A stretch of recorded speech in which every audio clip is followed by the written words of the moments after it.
Welcome to మీ TV news. నేను మీ Chaitanya Jyothi. Motivate, educate, entertain. One stop drive in మరియు ఎస్వీఎస్ ఏసీ కన్వెన్షన్ హాల్ ఫిబ్రవరి 25 ఆదివారం రోజున grand opening. Velmalapalli gate, Srisailam highway, Vangoor mandal. Rangareddy జిల్లా నార్సింగి పరిధిలో ఘోర రోడ్డు ప్రమాదం చోటు చేసుకుంది. గోల్కొండ తారామతి బారాదారి రహదారిపై ఓ కియా కారు అదుపు తప్పి పల్టీ కొట్టింది. రహదారి ఫుట్పాత్పై తలకిందులుగా పడి కారు ధ్వంసమైంది.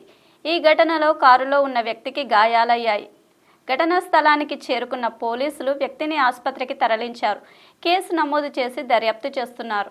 2024 పార్లమెంట్ ఎన్నికలపై ఎలక్షన్ కమిషన్ కీలక నిర్ణయం తీసుకుంది. 2024 లోక్సభ ఎన్నికల్లో పోటీ చేసే అభ్యర్థుల వయోపరిమితి పెంచినట్లు ఈసీఐ తెలిపింది. దీంతో రానున్న ఎన్నికల్లో పోటీ చేసే అభ్యర్థులు గరిష్టంగా 90 లక్షలు ఖర్చు చేయవచ్చని స్పష్టం చేసింది. అలాగే ఒక్కో నియోజకవర్గంలో తిరిగే వాహనాల సంఖ్యను 5 నుంచి 13కు పెంచుతూ నిర్ణయం తీసుకుంది.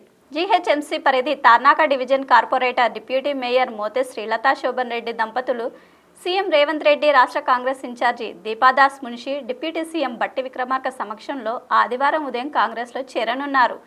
ఈ విషయాన్ని డిప్యూటీ మేయర్ కార్యాలయ సభ్యులు వెల్లడించారు. కాగా కొద్ది రోజుల క్రితం కాంగ్రెస్లో చేరే తేదీని వారు ప్రకటిస్తారనగా తాజాగా ఈ నెల 25వ తేదీని ఖరారు చేశారు. పురపాలక సంఘం కల్వకుర్తి 2024-25 సాధారణ బడ్జెట్ సమావేశం ఈ రోజు అనగా తేదీ 24/2/2024 శనివారం నాడు ఉదయం 11 గంటలకు పురపాలక సంఘం గౌరవ కౌన్సిల్ సమావేశపు హాలునందు గౌరవ చైర్పర్సన్ ఎడ్మా సత్యం అధ్యక్షతన ప్రెస్ నోట్ నిర్వహించడం జరిగింది. ఇట్టే సమావేశం నందు పట్టణ పరిధిలో పలు అభివృద్ధి పనులకు నిధులు కేటాయించడం జరిగింది. మరియు 2023-24 సంవత్సరపు ఆదాయము మరియు ఖర్చుల వివరాలు గౌరవ కౌన్సిల్ నందు సమర్పిస్తూ 2024-25 సంవత్సరపు బడ్జెట్ అంచనాలు సమర్పించడం జరిగింది. ఇట్టే సమావేశం నందు గౌరవ జిల్లా అదనపు collector Shri Kumar Deepak, IAS commissioner Ashrith Kumar, vice chairman Mohammed Shahed, council సభ్యులు, కోఆప్షన్ సభ్యులు, టీపీఓ, ఏఈ, అకౌంటెంట్ మరియు సిబ్బంది తదితరులు పాల్గొన్నారు. Thanks for watching. చూస్తూనే ఉండండి మీ టీవీ న్యూస్. మీకోసం మీతోనే మీ టీవీ న్యూస్. అన్ని రకాల సమస్యలని మొత్తం అందరికీ తెలియజేస్తుంది.